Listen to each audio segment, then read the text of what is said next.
ஆட்டுக்கால் பாயா செய்வது எப்படி வாங்க பார்க்கலாம். ஆட்டுக்காலை க்ளீன் பண்ணி சுடு தண்ணியில் க்ளீன் பண்ணி மஞ்சத்தூள் போட்டு கழுவி எடுத்துக்கிட்டேன். கட் பண்ண ஆட்டுக்கால், ஒரு ஆட்டுக்கால் இது.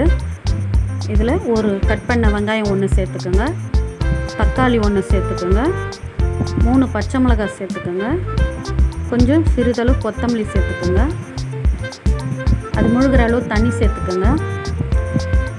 அதுக்கப்புறம் அடுப்பு பற்ற வச்சு எடுத்து வச்சுருங்க. 1/4 டீஸ்பூன் மஞ்சத்தூள் சேர்த்துக்கோங்க. அடுப்பில் வச்சு நல்லா கலரி விடுங்க. தேவைக்கேற்ப உப்பு சேர்த்துக்கோங்க. சேர்த்து கலரி விடுங்க. நல்லா கலரி விட்டுட்டு தேவைக்கேற்ப உப்பு சேர்த்துக்கோங்க. 2 டீஸ்பூன் எண்ணெய் சேர்த்துக்கோங்க. அப்போதான் பொங்கி வெளியே வராது. நல்லா குக்கரை மூடி 10 விசில் விட்டுருங்க. நல்லா வேகட்டும். இதுக்குள்ளே நம்ம மசாலா ரெடி பண்ணிப்போம்.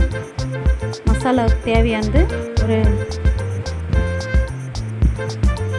நல்லா 5 பத்தை தேங்காய் பத்தை, தேங்காய், பச்சை மிளகாய் 3, முந்திரி, கசகசா, சோம்பு எல்லாத்தையும் சேர்த்து ஃபைனலாக அரைச்சி எடுத்துப்போம்.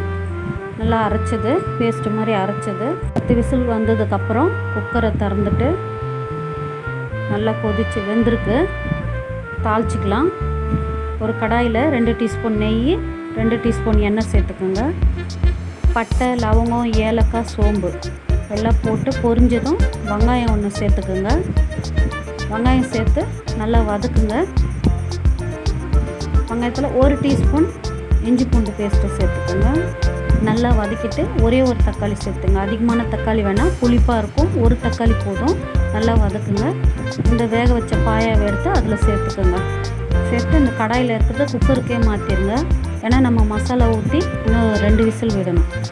1/2 டீஸ்பூன் சீரகத்தூள், 1/2 டீஸ்பூன் மிளகுத்தூள் சேர்த்துக்கோங்க. அதுக்கப்புறம் உப்பு தேவைக்கேற்ப மாதிரி போட்டுக்கோங்க. 1/4 டீஸ்பூன் மஞ்சத்தூள். இவ்வளோதான். எல்லாத்தையும் கலரி விட்டு விசில் போடுங்க.